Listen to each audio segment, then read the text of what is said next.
11-ші орын Шрек. Негізінен 2001 жылы ең алғашқы бөлімін шығарып мультфильм тарихын өзгертті. Яғни ең алғашқы графикасы жағынан басқа мультфильмдерден асып түсетін графика жасай алды.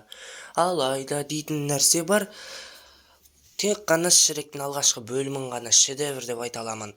Одан кейінгі қалған бөлімдері уақыт өткен сайын құлдырау үстінде болды. Тек осы жақында шыққан етік киген мысық 2 соңғы тілек деген тағы да біраз хайптың үстінде.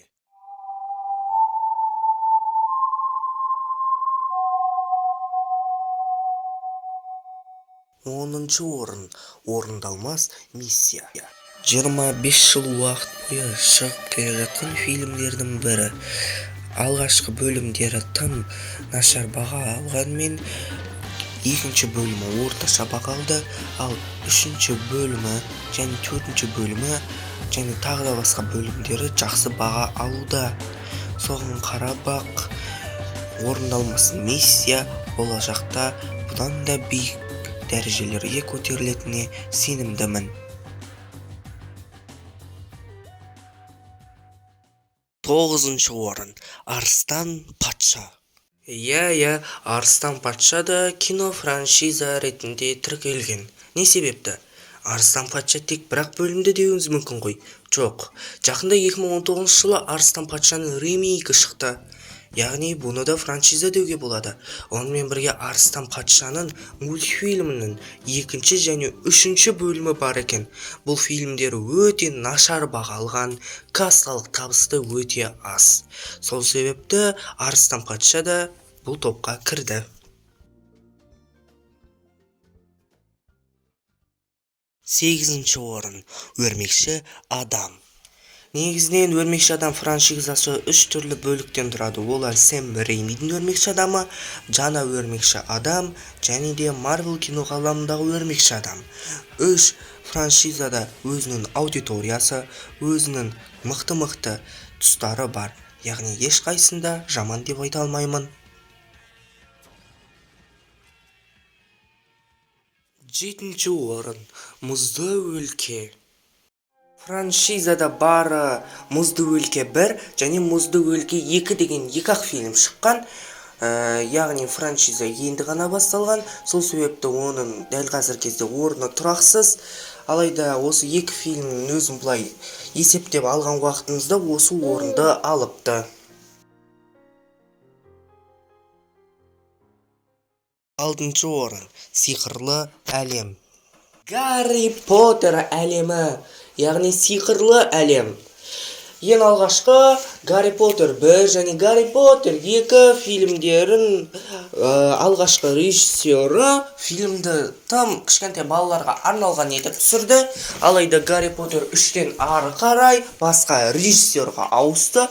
Ол режиссер фильмді жарқын тұстарын көрсетіп, тіптен оның рейтингін көтерді. Тіптен соңғы шыққан Гарри Поттер ажал сыйы 2 бөлім Оскарға ұсынылып, ең мықты эффектке толы фильм номинациясында алды. Осы жерден ары қарай франшизаны аяқтай салуы қажет еді, бірақ та режиссерлар мен продюсерлер бұны ары қарай жалғастырғысы келіп, Гарри Поттерден бұрынғы уақытты көрсеткісі келді. Соның арқасында Фантастические твари атты тағы да жаңа бір Гарри Поттердің бөлігі пайда болды. Ол өте нашар бағалар алды. 5-ші орын Жұлдызды соғыс. Жұлдызды соғыстың 1978 жылдан бері жалғасып келе жатыр. 45 жыл уақыт өтті. Алғашқы трилогиясы, оригинальный трилогия ең керемет уақыты. Одан кейін 2000 жылдары приквел трилогиясы шықты. Олар сәл төмен болғанымен бір жағынан көруге тұрарлық. Одан кейін жақында 2015 жыл Disney қадағалап, енді сиквел трилогияларын шығарды. Бұлар да негізінен жақсы, бірақ та керемет деп айта алмаймын. 4-ші орын Кек алушылар. кек алушылардың мен Marvel кино ғаламындағы ең керемет бөлшегі дер едім. Фильмнің әрбір шыққандар жоғары баға алды. Жалпы кек алушылар өте керемет. 4 фильмнен тұратын франшиза. Көптен күткен 3-ші орын Аватар. Бар жоғы 2 фильмнен ғана тұратын франшиза. Болашақта біз Аватар фильмін 3-ші орыннан көрмеуіміз мүмкін. Себебі 2028 жылға дейін Аватарға арнап бірнеше фильмдер түсірілмек.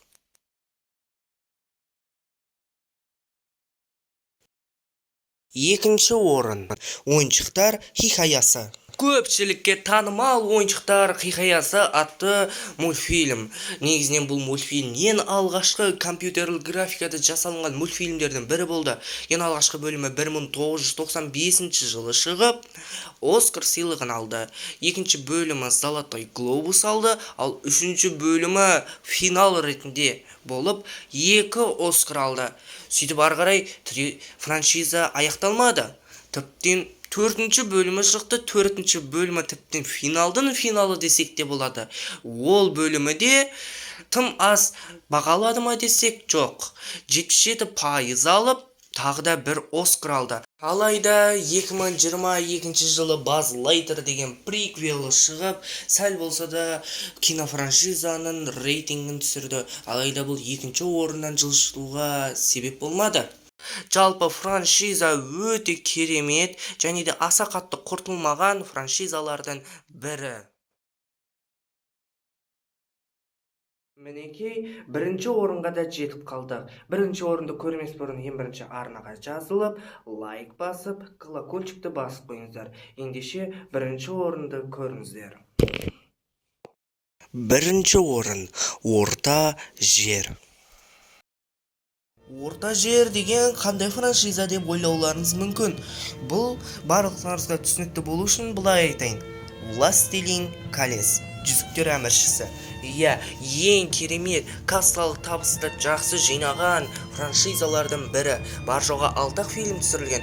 Оның алғашқы 3-еуі Властелин колецтің, яғни трилогиясы ең керемет франшизалардың бірі. Властелин колецтің алғашқы бөлімі жүзіктер бауырластығы жалпы бірден шыға салысымен көпшілікке танымал болып, тіптен Кинопоискіде 86% дауыс жинаған көрермендердің ықыласына бөленіп, 2 емес, не 3 емес, бақандай 4 Оскар алған фильм болды. Одан кейін келесі жылы жүзіктер әміршісі Қос мұнара шықты, ол да жақсы жинап 2 Оскар алды. Одан кейінгі 3-ші бөлімі шықты, жүзіктер бауырластығы патшаның оралуы деген. Енді ол қанша Оскар алуы мүмкін деп ойлайсыздар? 4-еу немесе 5-еу? Жоқ, 11 Оскар алды. Негізінен кино тарихында тек 2 фильм ғана 11 Оскар алған. Одан артық ешкім алмаған. Оның біріншісі Титаник фильмі болса, екіншісі дәл осы жүзіктер әміршісі патшаның оралуы. Дәл осылай трилогия өзінің мәресіне жетті. Одан кейін приквелі болып табылатын Хоббиттер трилогиясы шықты. Олар ешқандай да Оскарға ұсынылмағанымен, ол да жақсы дауыстар жинады. Аркетсе 80%-ын ар жақ бер жақтарында жинады. Одан кейін дәл қазір кезде жақында Властелин колецтің тағы да жаңадан фильмдері шығады деген сыбыстар таралуда. Негізінен мен жаңадан фильмдері шыққанын қаламаймын. Себебі бұл ең керемет франшиза. Бұны ешқандай да құртып алуға болмайды.